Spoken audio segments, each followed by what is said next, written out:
Dattapuran, Chapter 3. Deepaka prostrated to Vedadharma and asked, Sir, being an effulgent divine, why did Lord Dattatreya follow the path of yoga? Sometimes he behaves like a hermit, while some other times he imbibes study and participates in revels along with women. Please clarify my doubts about the queer comportment of Lord. Vedadharma replied thus, Deepaka, the duties prescribed for various communities differ accordingly. A set of people follow yoga, while another set of people perform yajna and austerity. Though the path followed by them is variant, they are all described in Vedas. Hence, it is necessitous to extrapolate that a single person cannot follow all the above paths simultaneously. Ergo, we cannot deduce the apt path. Sri Vishnu is all-pervading and he is the Paramatma. Out of love towards all the creatures, and to uplift the downtrodden and the nascent creatures, he incarnated as Lord Dattatreya.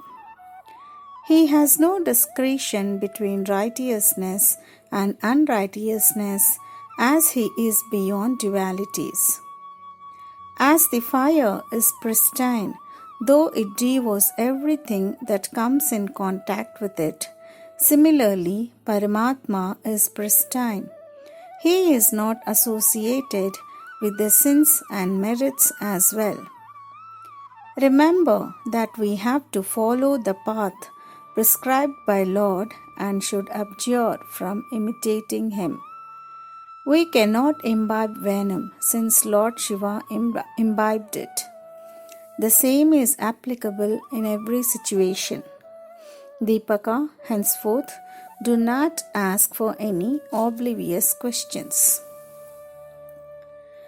Paramatma took physical form as Dattatreya to teach the principles of yoga to mankind and followed them physically.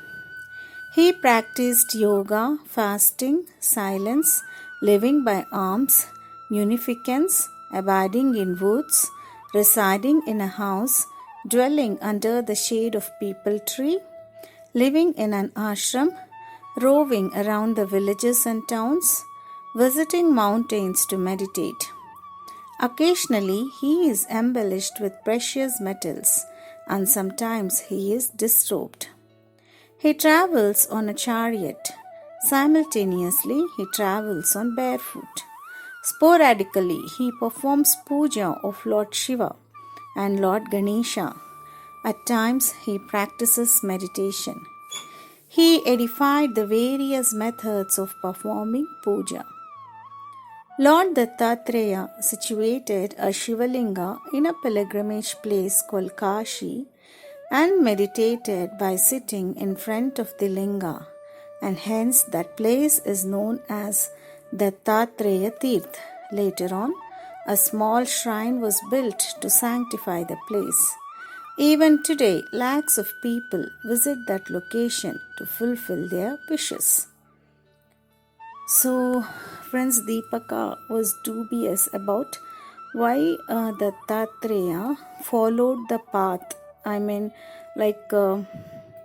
He was bathing, he was taking bath in the river, and he used to do meditation and all, right, like what we do, the day-to-day activities, everything he followed. So Deepaka wanted to know, though he is the divine or though he is the Paramatma, why did he follow all those?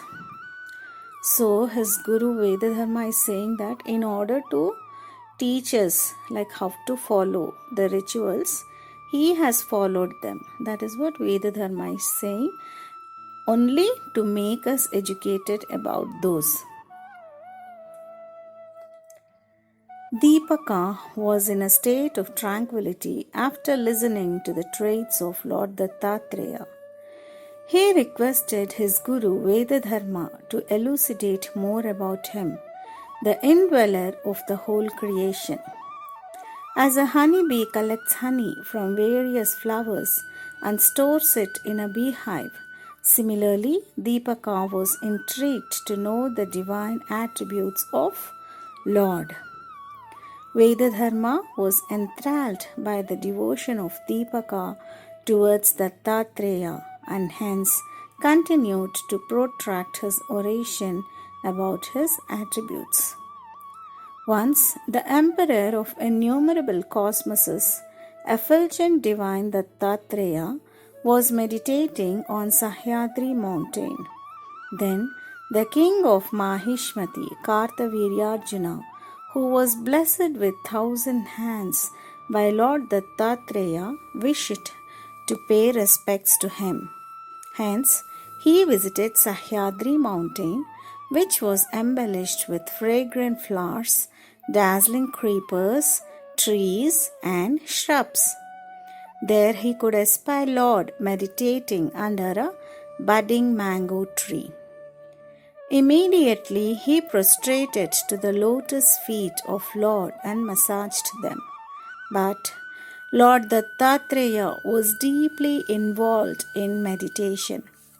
Therefore, Kartaviryarjuna invited his 1,000 hands and played multifarious instruments and sang the hymns to please Lord Dattatreya. Though he sang the whole night through, Dattatreya did not respond. Then Kartaviryarjuna eulogized Lord as Deva, you are all-pervading, self-luminous.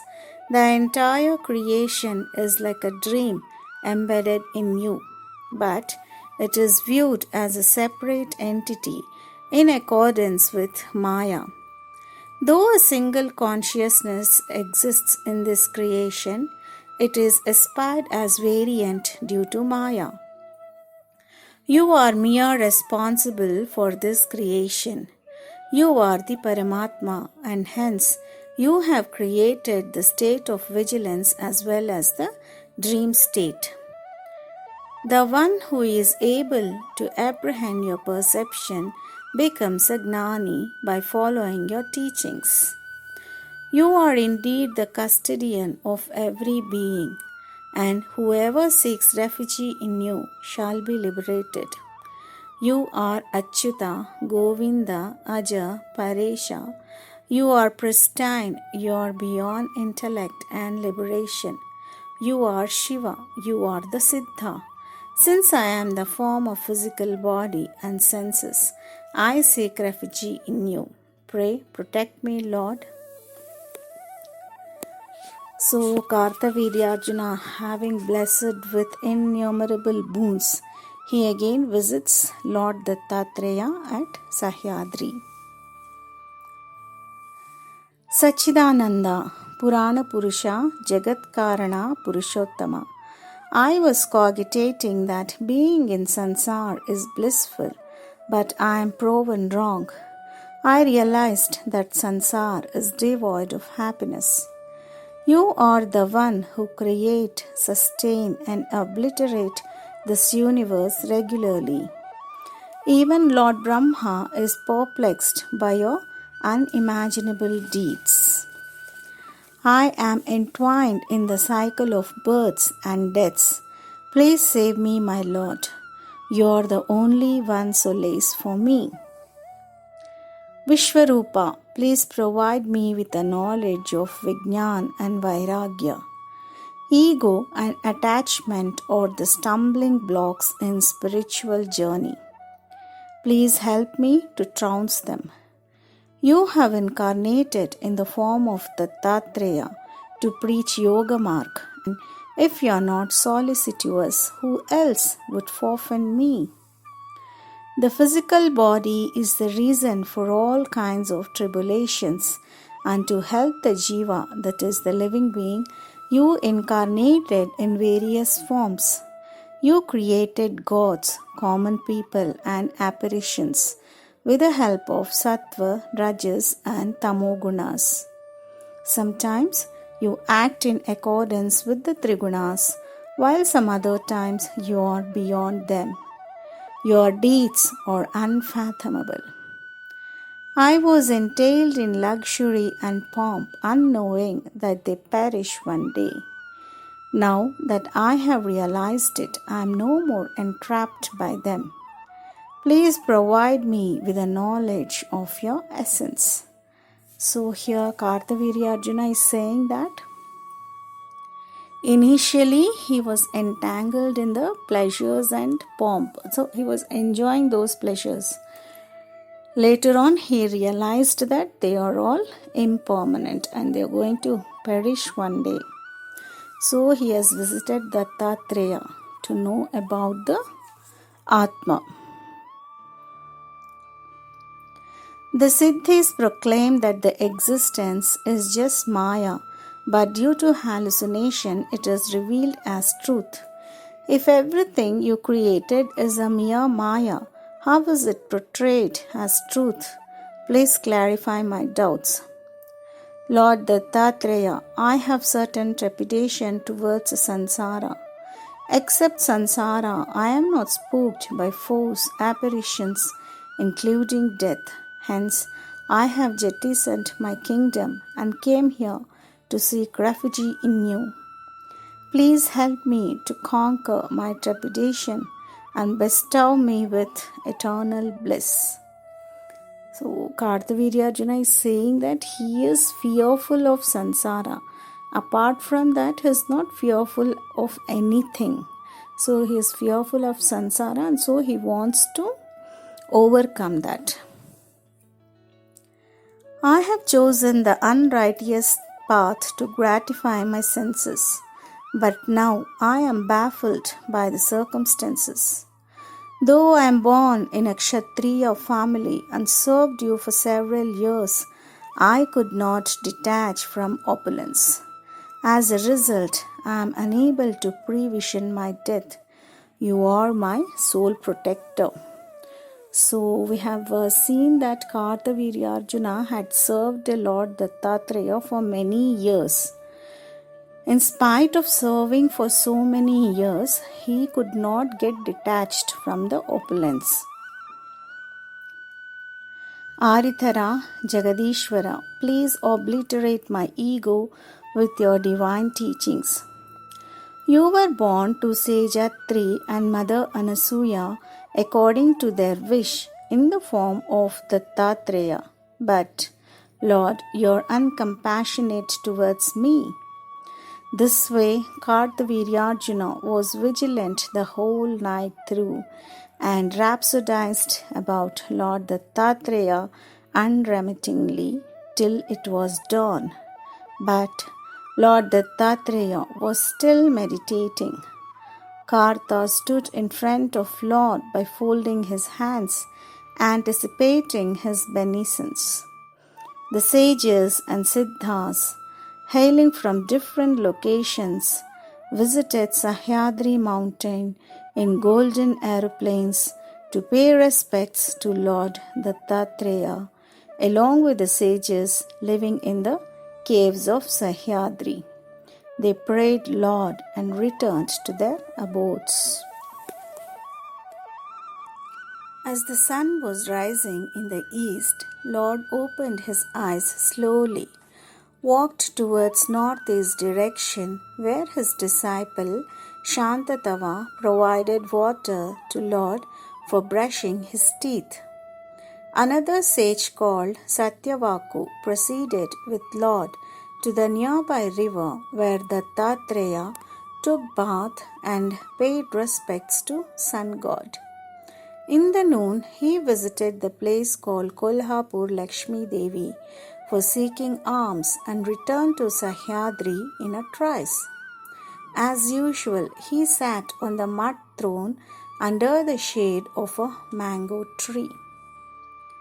He is such a simple, Dattatreya is so simple that he was sitting on a mud throne. He didn't have any pleasures.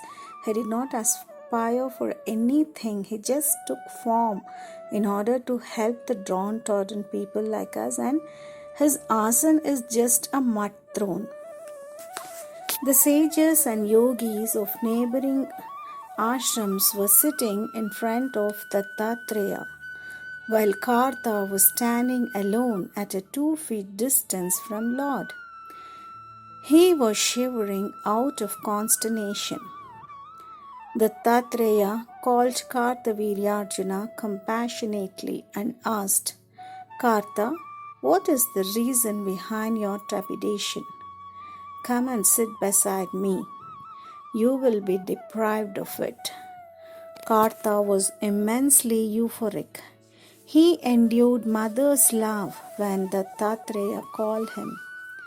Kartha sat beside Lord Dattatreya in silence.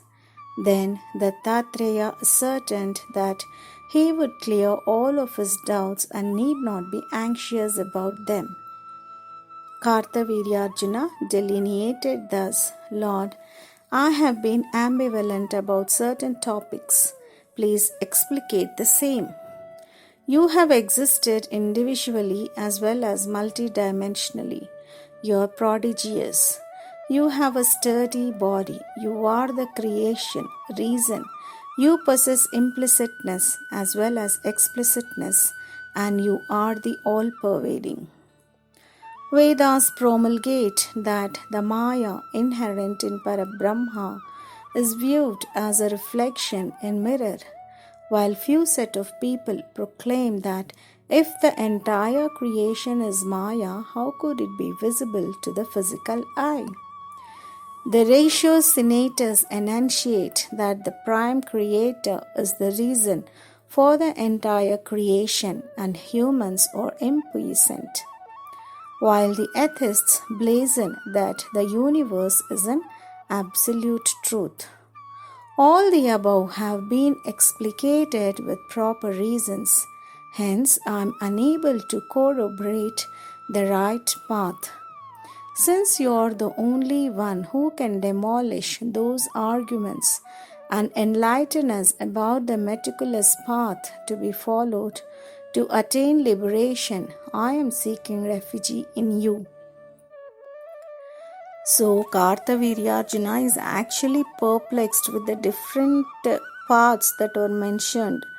So, he is not knowing which path to be chosen to attain liberation. So, he is asking for the help of Lord. You follow the principles enjoined in Vedas for certain period.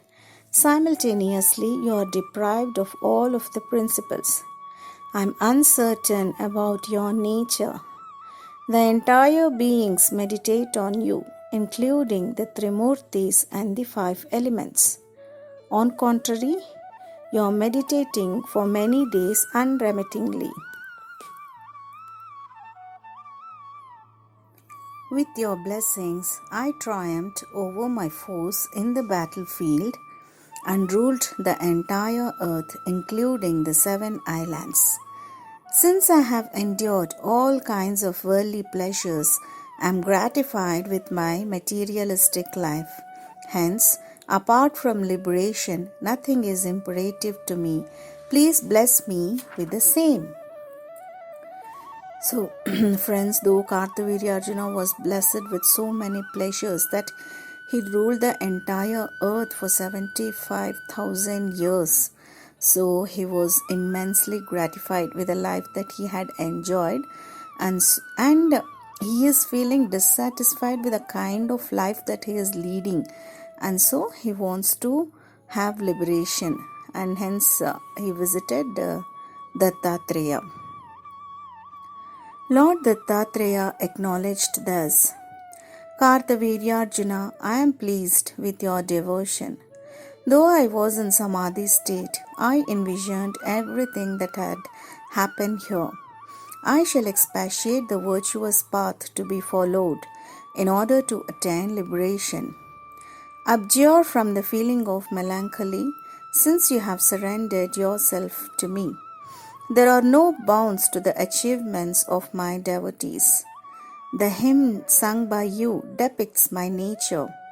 Since I wanted it to be an unabridged hymn, I did not come into senses until you finished singing it. It was me who persuaded you to sing the hymn for the welfare of the society, and whoever sings it with devotion in the vihas shall be blessed enormously. But first, I shall nullify your ambiguity regarding Vedas and then preach you about the ways to attain liberation. In this regard, I wish to narrate a story that was narrated by Devguru Brihaspati to Indra in the days of yore. Conversation between Indra and Brihaspati. The science of architecture, science of Shilpa, that is arts and crafts, and astrology. Once upon a time, the Devguru Brihaspati composed various books on science of love, that is Kama Shastra, political science Dandaniti, science of architecture Vastu Shastra, science of sculpture Shilpa Shastra, and preached them to his eminent students. Indra contemplated the queer act of Brihaspati and asked him, "Sir, though you are an enlightened being, you have composed documents on different kinds of sciences which would entice the human beings to acquaint with the materialistic life. Please apprise me of your intention in composing them." Devguru Brihaspati replied thus, "The sciences that I have composed are in words of one syllable. Besides, they help my students in realizing the Parabrahman facilely. I shall describe 7 anecdotes exemplifying the virtues. Listen to them attentively." Friends, Brihaspati composed the various sciences that I have mentioned now, and so Indra is perplexed, like why he composed so many sciences, because these sciences may entice the human beings to get attached to the materialistic life. That is what his intention was, and hence when he put forth the question, Brihaspati is giving the examples of 7, he's explaining everything with the help of 7 stories. The basic idea behind these sciences is that we can reach Parabrahma through various paths. That is what his intention is. So let us see the stories, friends. In a captivating town called Kampilya, a person by name Vidhigna was residing who was well versed in the science of sculpture, science of architecture, and astrology. He was renowned for his knowledge and wisdom. As he was approached by everyone in the town to seek his advice to construct the buildings, eventually he became affluent. But he never failed to donate the alms for poor. Often, the kings of the neighboring kingdoms were contacting him for his consent with regards to construction of buildings. In spite of being a big name in the science of architecture, he was thoroughly unpretentious. Ergo, Vidhigna was honored by the kings. Later on, after his demise, he abided in Imperial for numerous years and took the birth as King of Kampilya. He was compassionate and benevolent even in this birth. He arranged for various yajnas in his kingdom and built temples, guest houses for the welfare of citizens. His merits made him to stay at Imperial for few more years and then took birth as a Brahmin. In the current birth, he meditated intensively and performed various pujas and vrats, studied various shastras. Later on, He adopted sannyas, became enlightened, and hence attained liberation. In this way, the science of sculpture, science of architecture, and astrology helped Vidigna to attain liberation. Friends, we can see how the science of sculpture, science of architecture, and astrology helped Vidigna. Though he was such a great scholar, he never failed to help the poor and needy, and he never felt egoistic, and he was never proud. So, in spite of being affluent, he never felt proud, and he always helped the poor. And later on, he took birth as a Brahmin, and then he took sannyasa. This way, he got liberated. That is, through the path, like the path that he chose as a sculpturist, as an architect, and as an astrologer.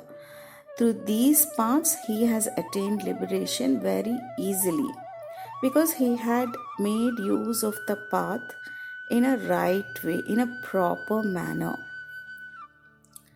Signs of fine arts and signs of love. A young and enchanting man by name Vishalaksha was dwelling in a fascinating city called Mahishmati. He was as alluring as Manmadha. Apart from being attractive, he was skilled in the science of love and science of fine arts. As he was in his prime age of marriage, he went on a quest for an eminent woman to marry.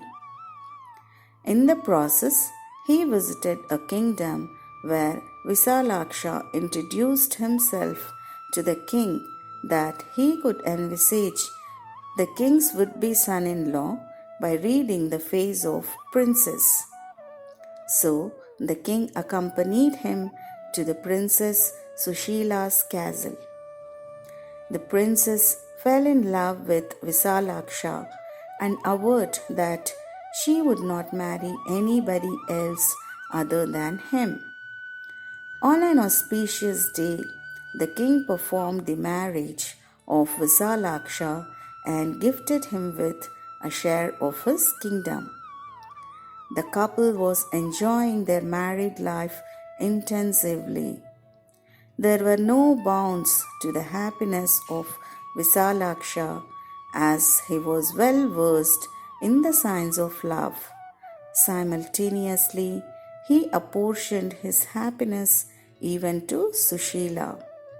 To make others happy is the ultimate method to engross divinity. So this young man called Vishalaksha, he was well versed in science of love. That means he knows very well how to love people. So that is how his wife Sushila fell in love with him, and they got married and they led a very happy life. Let us see what happens next. Visalaksha arranged for yagnas and provided food, shelter to the poor and needy. He did not commit any sin and performed his duties honestly. The couple was singing hymns every now and then and endured eternal bliss. In the succeeding birth, they were born as Gandharvas and were united once again in the current birth. One fine day, they were blessed with the darshan of divine couple Parvati and Parameshwara in the parterre near Kailas mountain. Both of them sang in praise of Lord with their melodious and marvelous voices, for which the divine couple was intensely elated. Lord Parameshwar blessed them and insisted to abide at Indralok.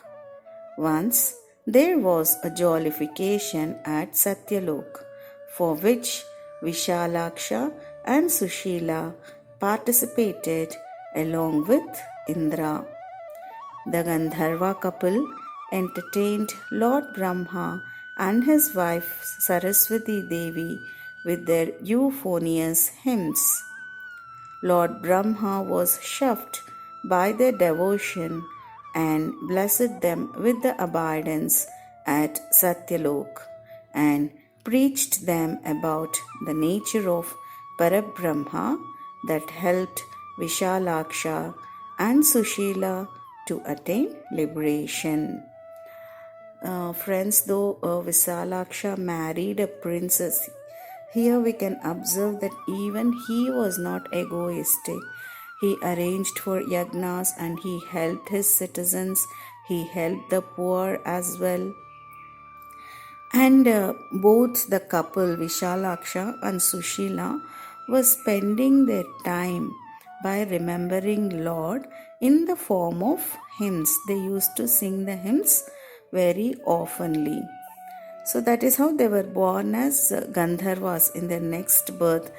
And through their singing, even the divine couple were delighted by their singing.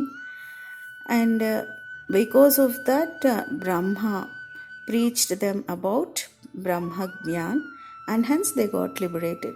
See, like the signs of love and then the signs of arts, that is we can say here the signs of music, help them to get liberated because they have utilized both the sciences in a proper manner.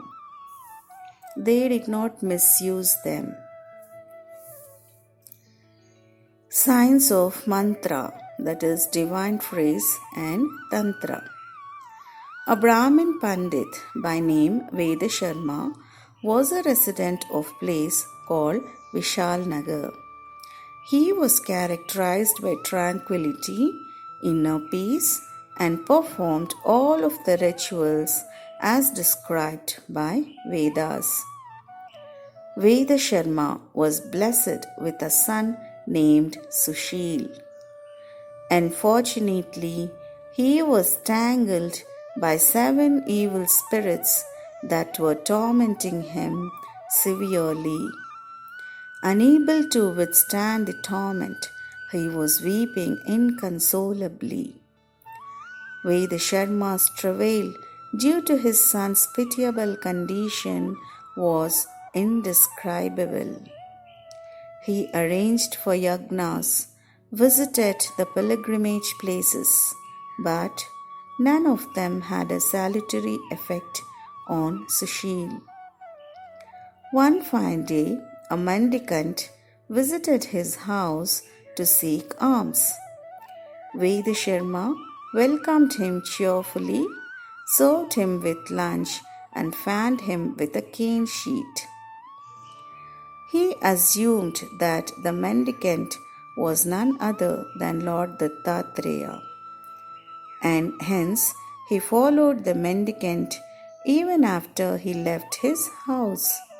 But the mendicant beat him, threw pebbles on him, and tried to evade him, but in vain. On the way, they saw donkey's corpse lying on the ground. The mendicant took some portion of the donkey's flesh and offered it to Veda Sharma. He received it with utmost reverence. Later, the mendicant entered into a cave to lead a cloistered life. However, Veda Sharma did not abstain from his endeavors and barged into the cave as well.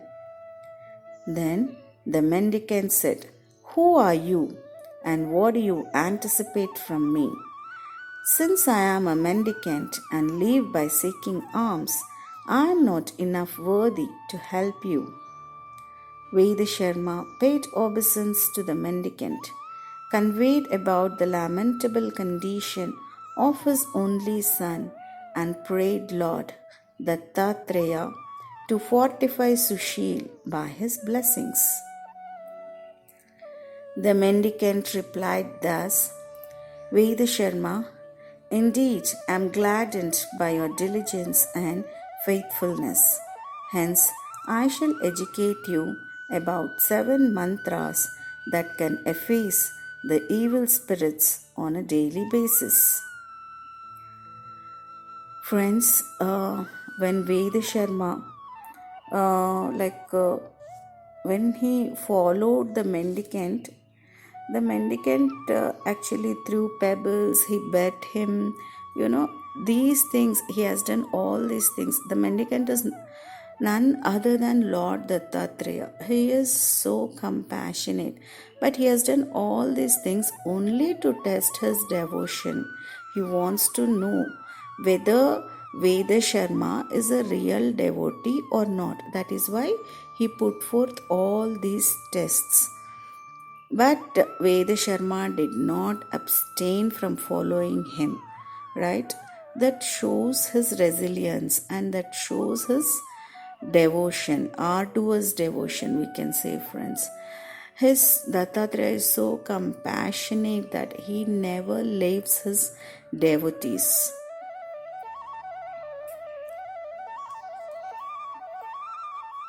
Utter a single mantra on each day until 7 days are completed.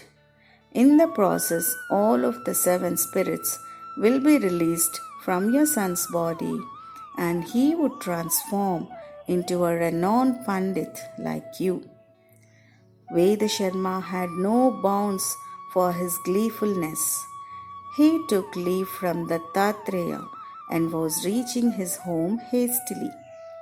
On the way, he discerned that the corpse of the donkey was transformed into a sandalwood tree, and the donkey's flesh that he was holding converted into sandalwood paste. Then he conceived steadfastly that the mendicant was none other than Lord Dattatreya himself. He reached home, followed the instructions of Lord, and safeguarded his son from the evil spirits. In the course of time, Sushil became a renowned Pandit by the beneficence of Lord Dattatreya. So Lord was so compassionate that he blessed Veda Sharma with 7 mantras that could protect his son from the evil spirits.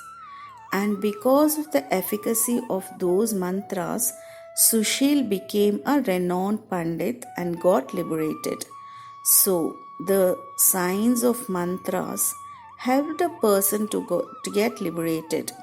So this is yet another path to get liberated, friends. Signs of Vedas, pious path, Vishnudatta.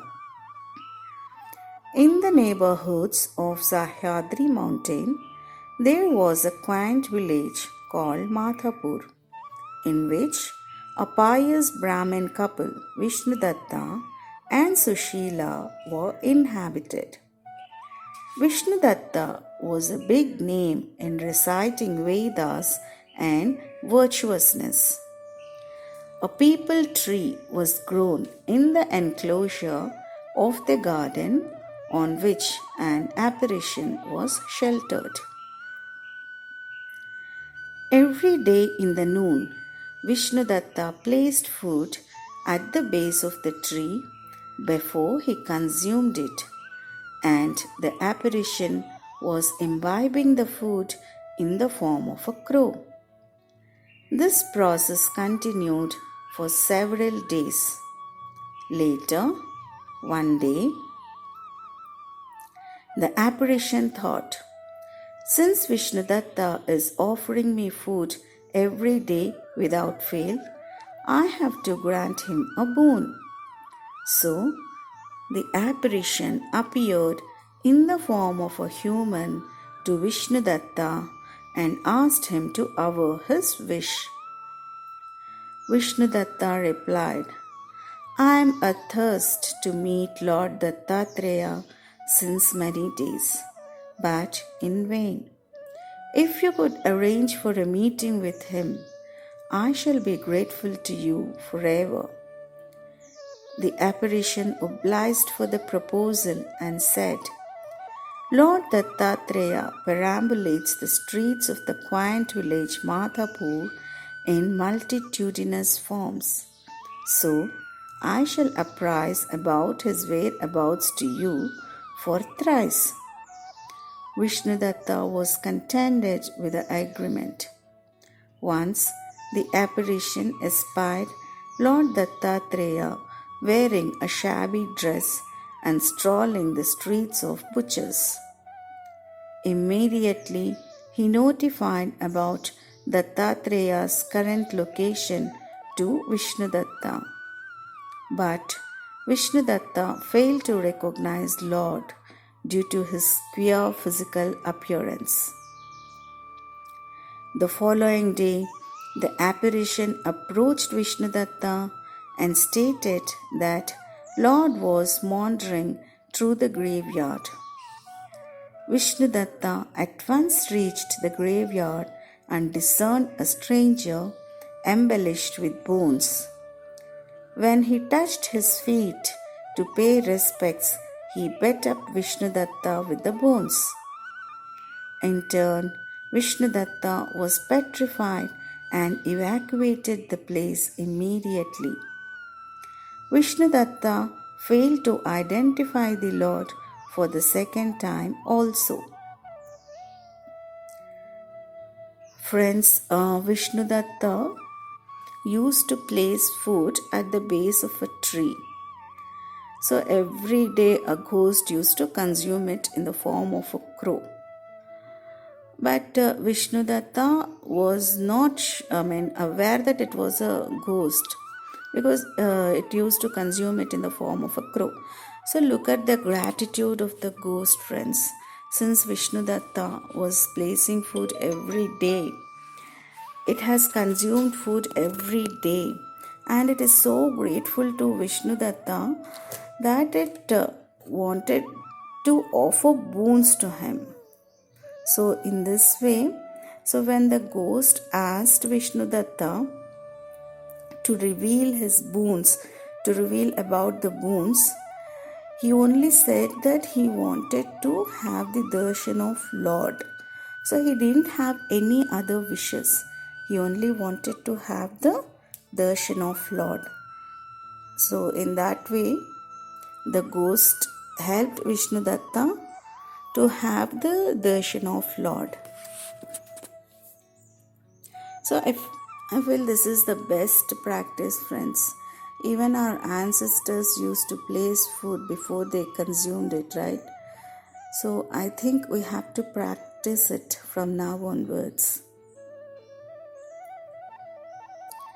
He was left with a single chance to meet him. After a few days, the apparition rendered the location details of Lord.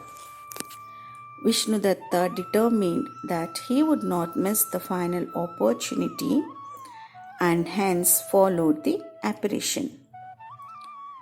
They described a quirky person feeding birds with the flesh of a dead animal. The apparition apprised Vishnudatta that he is none other than Lord Dattatreya himself. Though Vishnudatta was panicked by seeing the Lord, he approached him and prostrated to pay respects. Then Lord abused him terribly and placed the flesh of the dead animal on Vishnudatta's back.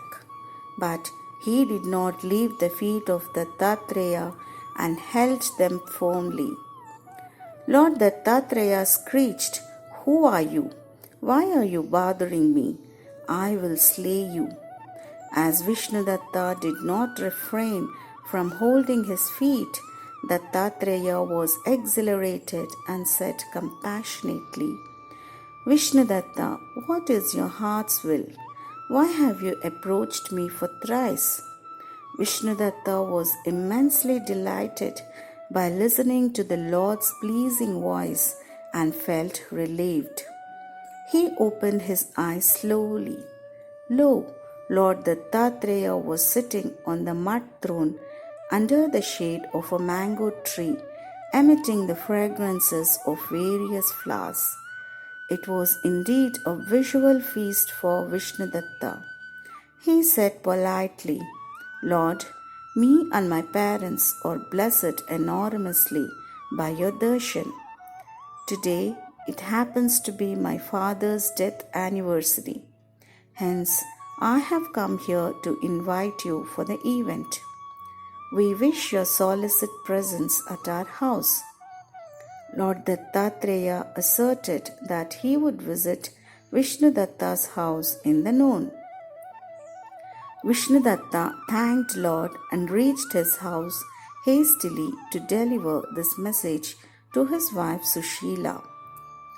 She was ecstatic and began to concoct lunch likely to appeal him. In the noon, as promised, the Emperor of the universe, Lord Dattatreya, visited their house. Vishnudatta welcomed Lord with reverence, cleansed his feet with fragrant water, and seated him on a wooden board. Lord Dattatreya asked, Where are the other two guests? Sushila replied, Lord, I shall certainly arrange for the guests in a trice. So saying, she prayed the sun god to accompany Lord as the second guest and the fire god as the third guest on that auspicious day. Both the gods consented for the proposal. Vishnudatta and Sushila were fortuitous as they were blessed with the divine guests on the day of death ceremony of their father. They fed them sumptuously with variant foods, and correspondingly the divine guests cherished the food and blessed the couple enormously. Lord Dattatreya inculcated a mantra to Vishnudatta and notified that by chanting the mantra, he would attain the highest esteem in the physical world and later on get liberated. Even the sun god and the fire god pledged that they shall fulfill all of their wishes and offer their darshan whenever they intended for. Friends, here Vishnudatta, Lord Dattatreya tested even Vishnudatta also. He did not bless him so easily.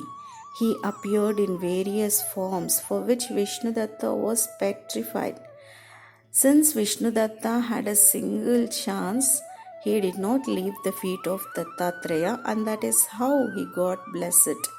Even we should not leave the feet of Lord Dattatreya until we reach our eternity, friends. So, we can see how resilient Vishnudatta, Veda Sharma and all were. That is why they got liberated. So, Dattatreya blessed Vishnudatta with a mantra, and with the help of that mantra alone, he got liberated. And this is another way to attain liberation. And if we can observe, even Vishnudatta was humble and he was very polite and down to earth. He never misused the mantra, friends. We have to bear this in mind, that they never misused anything that they were blessed with. Like the examples that we have seen till now, they did not misuse the blessings, right? So Vishnudatta and Sushila were born as Appalaraja Sharma and Sumati Maharani, the parents of Sri Pada Sri Vallabha. Vishnudatta was raptured in the divine company, and out of exaltation he composed a hymn in Sanskrit language about Dattatreya's true nature and sung it mellifluously in the presence of divinities. Dattatreya was overwhelmed with his arduous devotion and declared that whoever sings the hymn with devotion shall be blessed with eternal bliss. Story of Dattapuran. Indra was listening attentively to the stories narrated by Devguru Brihaspati. He was dubious about Vishnudatta's life post the visit of Lord Dattatreya to their house. Brihaspati explicated thus: although Vishnudatta was blessed enormously by Dattatreya, sun god and fire god, he was knave. He was neither intensified with pride, nor he beckoned everybody with his wisdom. He led his life akin to his past life without any deviations. He appreciated the virtuousness of others and remained humble with everyone. In other words, he was similar to a diamond covered with mud. However, his rectitude could not be camouflaged for more number of days, and it reached every being on earth. In a captivating place called Kushavarta, on the banks of river Godavari, numerous petty Brahmin cup families were dwelling. In the same place, a juvenile Brahmin by name Dattapuran was abiding along with his wife. But due to misfortune, Dattapuran was entangled by multiple ailments like tuberculosis, seizures, diarrhea, and fever, due to which he was on the deathbed at the age of 20. His wife was wretched with his pathetic condition. Though Dattapuran was given medical treatment by innumerable doctors, he was resistant to regain his health. He even became poor by squandering money on medical treatments. One fine day, Dattapuran's wife Sumedha visited Vishnudatta's house along with her father and adjured him to help her husband in combating his devastating health. Vishnudatta consented for the same and asserted that Lord Dattatreya would certainly protect her husband and make him fit. Sumedha, her father, and Vishnudatta reached Kushavarta. Vishnudatta notified Sumedha that maladies have to be nullified gradually, since they are the consequences of one's previous karma, and the prudent choice is to make atonements for the sins. Each sin comprises of a particular atonement that was explicated to Sumedha by Vishnudatta. She was jubilant to perform the repentance methods on behalf of her beloved husband. On the beginning day itself, a considerable change occurred in Dattapuran's health. After few days, out of compassion, Vishnudatta once again visited their house to inquire about the well-being of Dattapuran. He placed his hand on Dattapuran's chest and chanted the mantra that was divulged to him by Lord Dattatreya. At once Dattapuran was restored to complete health. Lord Dattatreya blessed them with gargantuan wealth. Their happiness sprang to the extent, and they led the rest of their life serving Lord Dattatreya. So, Indira was dubious about the life of Vishnudatta after he was blessed with a mantra by Lord Dattatreya. So, Vishnudatta helped others also, friends, with the help of mantra. he used to rectify the karma of others also, like he has done it for Pidatura. But initially, he made his wife to practice certain atonements because the ailments or the results of our past karma, right? So we have to experience it to some extent. So he made his wife, since Pidatura is on deathbed, he suggested his wife to follow certain atonements. So even she agreed, and she performed them very happily. And then Vishnudatta made Pidatura to regain his health with the help of mantra that he was blessed by Lord Dattatreya. Later on, Pidatura and his wife became the devotees of Lord Dattatreya, and even they got liberated. So we can observe, friends, the mantra that was blessed to Vishnu Datta helped others also to attain liberation. So this is also yet another path to attain liberation. Vishnudatta was honored by Pidatura and his wife as he alleviated them from misery in an exceptional way. He never bragged, though he was eminent, and he never publicized his capability. In fact, he was analogous to sandalwood powder wrapped in a sheet of paper. Though it can spread fragrance, it remains unperturbed until the paper is opened. Similarly, Vishnudatta was devoid of arrogance, ego, boastfulness, and attachment. Indra, the various sciences that I have invented are merely helpful in obtaining liberation. They do not deviate a person from his life's purpose. In lieu, they help him to achieve moksha. When Pidatura was sick, Vishnudatta did not preach him philosophy. Initially, he made him to revive from his illness and then helped him in assimilating the divine nature. Such is the efficacy of Shastras preached by me.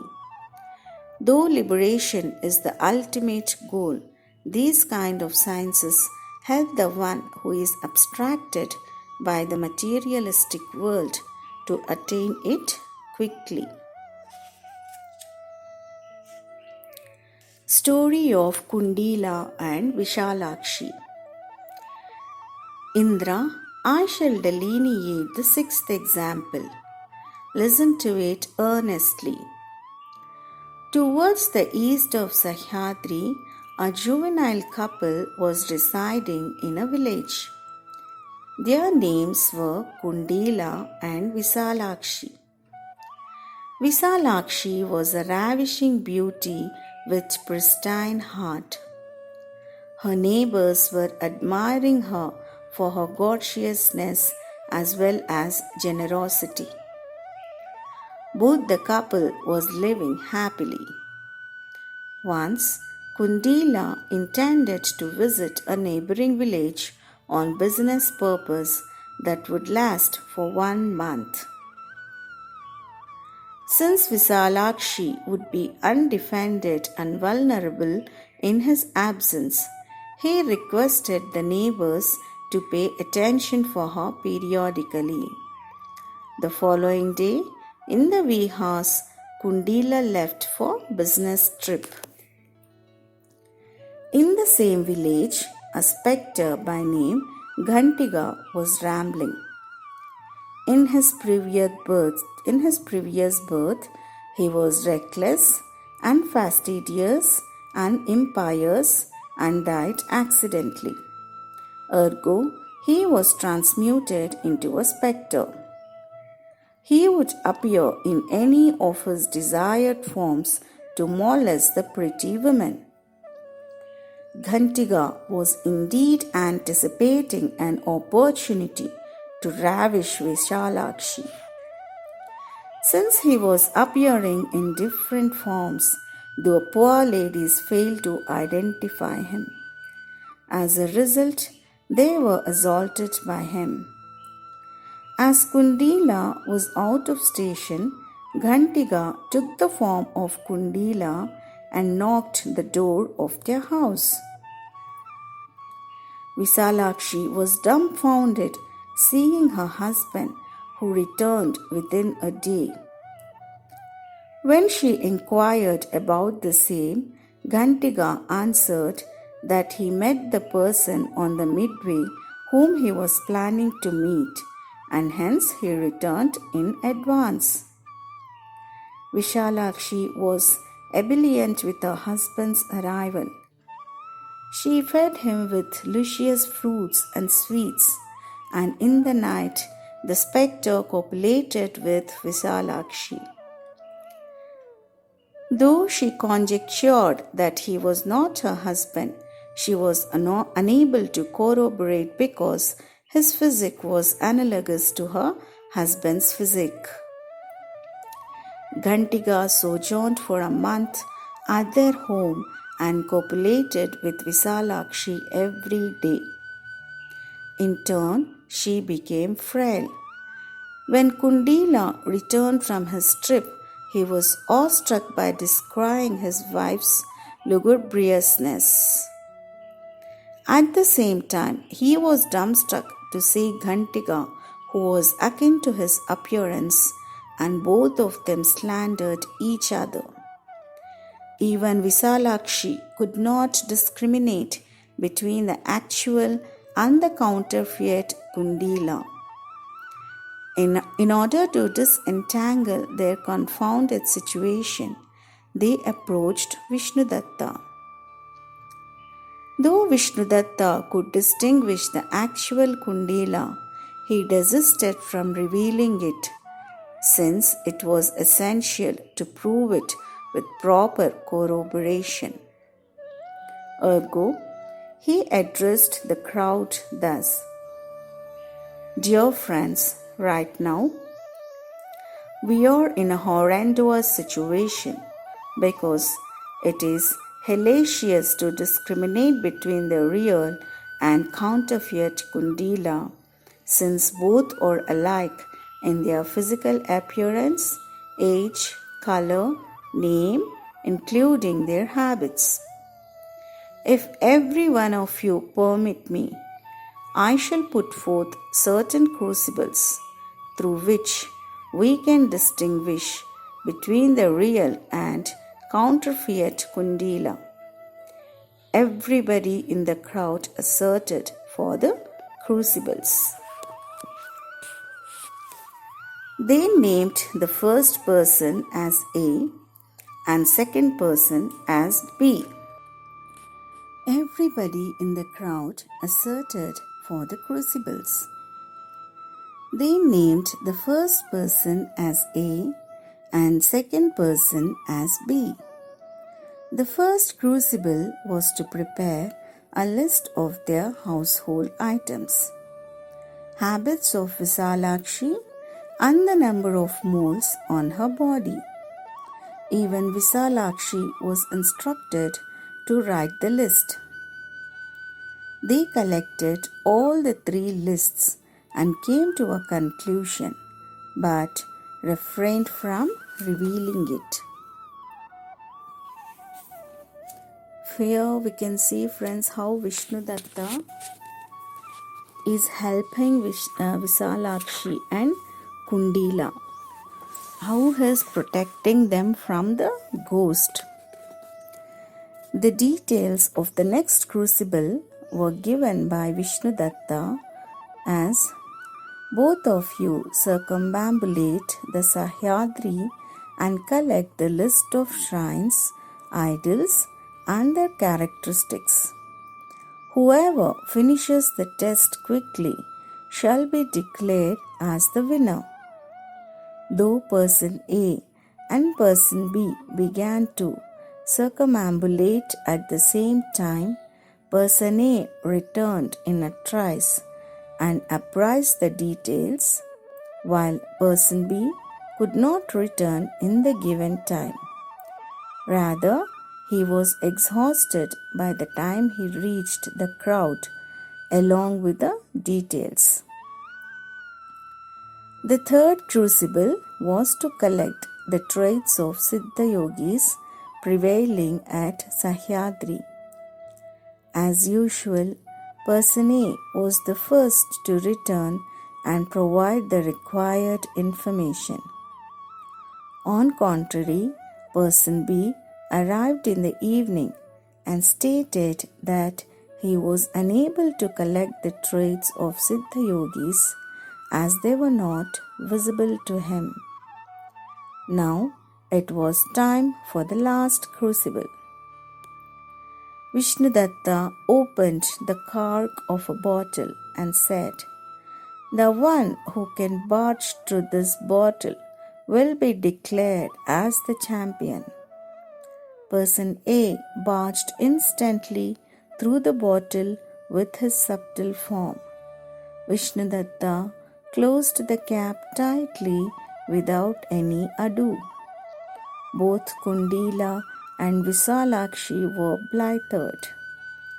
The crowd that was present there hailed Vishnudatta for safeguarding the couple from the spectre. One person among the crowd asked him, "Sir, though you were able to identify the felon within an iota of time, why did you propose the crucibles? Please clarify."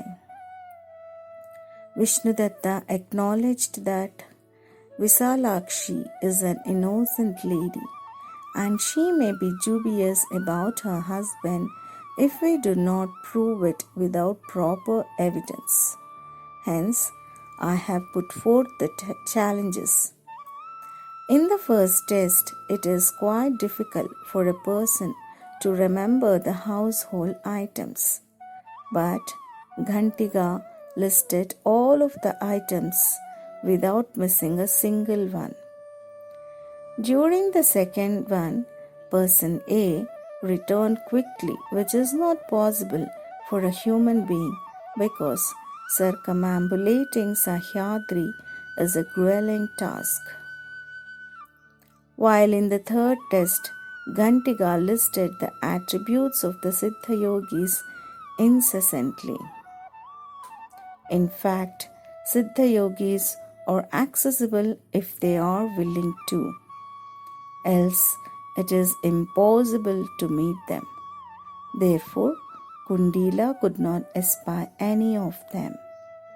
With the results of third test, I could corroborate that Person A was none other than Ghantiga.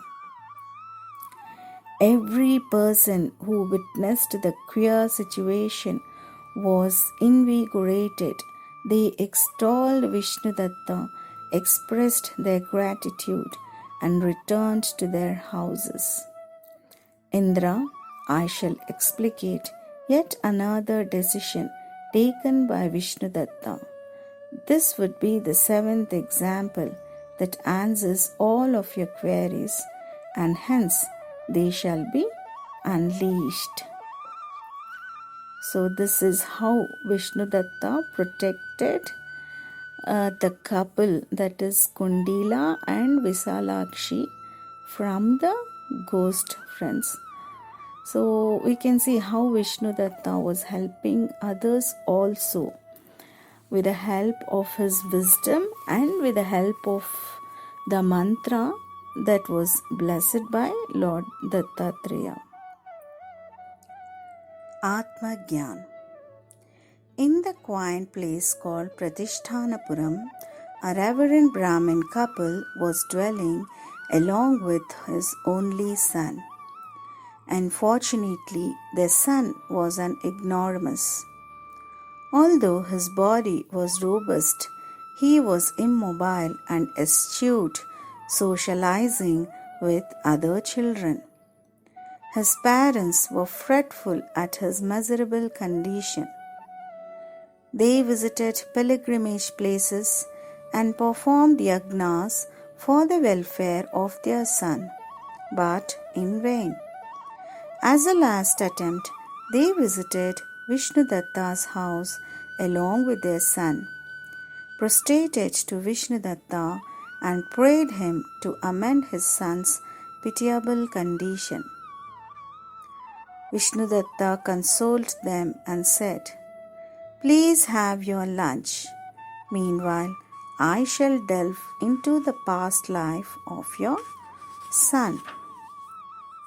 Vishnudatta asked the child, "Brahman, who are you and why have you come here? Celebrate your life, relish the food. Now instruct me, what should I do to make you utter few words?" Then the child, who was a Shiva yogi, replied for the first time as, "Yogin, where shall I go? What shall I accept? And what shall I reject? The entire universe is enwrapped by the soul. I am the Sadananda, that is the one who is ever blissful. Soham, me and Paramatma are one and the same. I am the food, I am the mantra, and I am all pervading." The meaningful sentences of Shiva Yogi exhilarated Vishnudatta. He embraced him and said, "You have avouched the truth, my son. In reality, the entire universe is occupied by the soul. Hence, being deprived of performing karma is akin to non-performing it. You will not be entrapped by the sins just by performing karma. Accomplish your duties without anticipating the outcome. Then you shall be free from the consequences of karma. Preach your fellow beings about the path of karma. Certain imperative duties have to be fulfilled for the sake of world. You may be dubious about being trapped in the web of fruits of karma, but I assure you that you will not reap the fruits of karma because we endure ramifications if we are attached to the act that we perform, else we are emancipated from ramifications." Friends, Shiva Yogi, though he has realized the truth that everything is in the universe is entrapped by Atma, he was fearful that he could be trapped in the clutches of karma. That is why he did not utter any word. He did not move. He was still like a rock. So that is why his parents were wretched. So Vishnudatta is enlightening Shiva Yogi that if we perform karma without anticipating the result, we do not get entangled either by good karma or bad karma. And doing karma without anticipating the result is called as akarma. Shiva Yogi, you are not bound to karma unless you are attached to the fruits of it. So here once again Vishnudatta is saying that if we are attached to the fruits of karma, then we are trapped by it. Otherwise we are free. Abasement is due to ego and lack of wisdom. When you unbind yourself from attachments, you are relieved from attributes as well as the repercussions. The one who is immersed in doership shall be intervened in difficulties. And if an individual is able to slow off the doership and execute karma without anticipating the outcome, he shall be transformed into a gnani in spite of being a benighted person. So even if a person is stupid, he would be converted into a gnani if he performs the karma without expecting the results. That is what Vishnudatta is saying. And we should always bear in mind that doership, we should be away from doership. And suppose if we are doing any task, we should not be under the impression that I am doing this, I am doing that. This is called as doership. Mind is the sole reason for attachment as well as detachment. If it is entailed in physical plane, then it is in attachment mode. On contrary, if it is involved in spiritual plane, it is in detachment mode. A lady who is in love shall fulfill all her duties by remembering her mate deep inside her heart.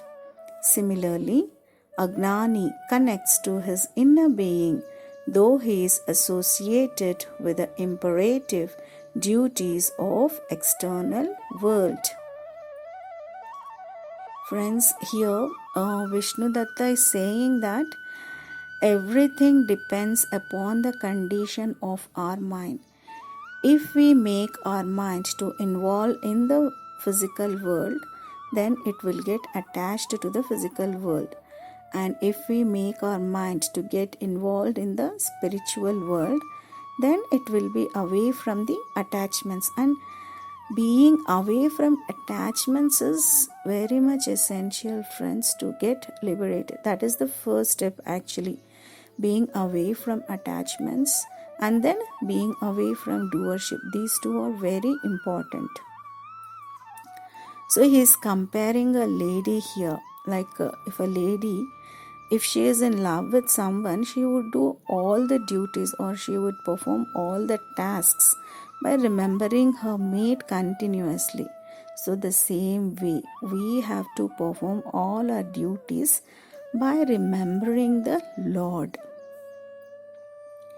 Bala Yogi, liberation cannot be found neither in the sky nor in the core of the earth, but within ourselves.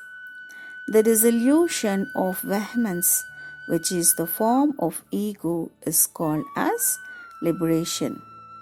Renouncing is simpler than plucking flowers and closing our eyelids, since it is absolutely the mind game. The agitation of mind is the cause for dolor. The mind is enticed by materialistic things. It expects money, led by phantasm, and becomes imbecile. It domiciles in a world created by itself. These are due to the nature of agitation of mind. Hence, for a sapient, it is a facile task to assimilate the nature of mind and cast off the ego. I suggest you to repudiate your immobility and perform your duties without anticipating the fruits of it. Make your parents happy. Treat them with utmost love and care. Once they vacate this plane, you can lead your life according to your desire. Vishnudatta is saying that everything is a mind game. Hence, to have a balanced mind is essential, to reach the Lord. Or we can say to reach ourselves, because Lord does not abide anywhere but within ourselves. And he is also saying that enlightenment is possible only by ourselves. It cannot be found in the sky or in the core of the earth, but within ourselves. The Shiva Yogi concurred to the advice of Vishnudatta. From that day onwards, he began to perform his duties. He took bath and consumed food in limited proportion, prepared by Sushila. Correspondingly, his trepidation about executing karma vanished at once. His parents were blithesome with the incredible transformation of their son. They paid obeisance to Vishnudatta and Sushila and expressed their heartfelt gratitude to them. Indra, though Shiva Yogi was a Gnani, he was affrighted to socialize and to carry out his duties. With the help of the great scholar like Vishnudatta, Shiva Yogi conquered his trepidations and eventually reached eternity. Akin to Shiva Yogi, the folks are not fully cognizant of the Paramatma who is dwelling within themselves. In fact, they are under the misapprehension that they are the doers. In spite of witnessing Paramatma, they are unable to apprehend him and hence perambulating in the exterior world. So Brihaspati is saying that we are not able to identify the Paramatma who is residing within ourselves. That is, we are not able to realize him and we are searching for him in the outer worlds. Actually, he is residing in our inner worlds, but we are searching for him in the outer worlds. That is why our enlightenment is paused. So that is what Brihaspati is opining about us. Deva, Vibhu, Indra, the Shastras help in elevating the wisdom and thereby attaining liberation. Now you have to think and opine about the Shastras. So, Brihaspati has composed many Shastras or sciences, friends, because they help an individual to attain liberation. As we have seen, the 7 examples, they are all 7 different paths to reach the eternity. Indra, prostrated, touched the lotus feet of Brihaspati and said, I beg your pardon, Devguru. It mortified me to have to admit that I have humiliated the Shastras, though I had no acquaintance with their efficacy in obtaining eternity.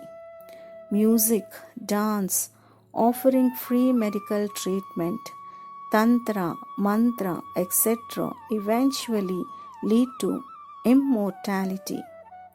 You have exemplified the Shastras with an anecdote, and hence my dubiousness about them is obliterated. So Indra has realized that Shastras ultimately lead to eternity if used in a proper way. So he is mentioning different examples like music, dance, offering free medical treatment. We can see, friends, that Ramadas and then Annamaya, they all got liberated through the path of music, right? Lord Dattatreya, who was narrating the stories to Kartavirya, asked him, Arjuna, I hope that your suspicions are cleared now. Though Shastras appear to be Maya, they are indeed efficacious in providing mortality if followed arduously. Ergo, do not fritter away time and live, adhere to any of the Shastras and eventually get liberated. Kartavirya reciprocated thus, Deva Deva Jagannatha, my dubiousness has been expunged with your divine teachings. At the moment, I am agog to learn the soul concepts, the method of renouncing sansar, and live cheerfully as long as the body is alive. Kindly expatiate the same and make me worthy to achieve it. Deepaka, who was listening attentively, asked Vedadharma, Sir, I could assimilate that the Shastras, including the science of love, or helpful in attaining liberation. I am ever grateful to you. Please explicate the teachings of Dattatreya about Atma Gyan.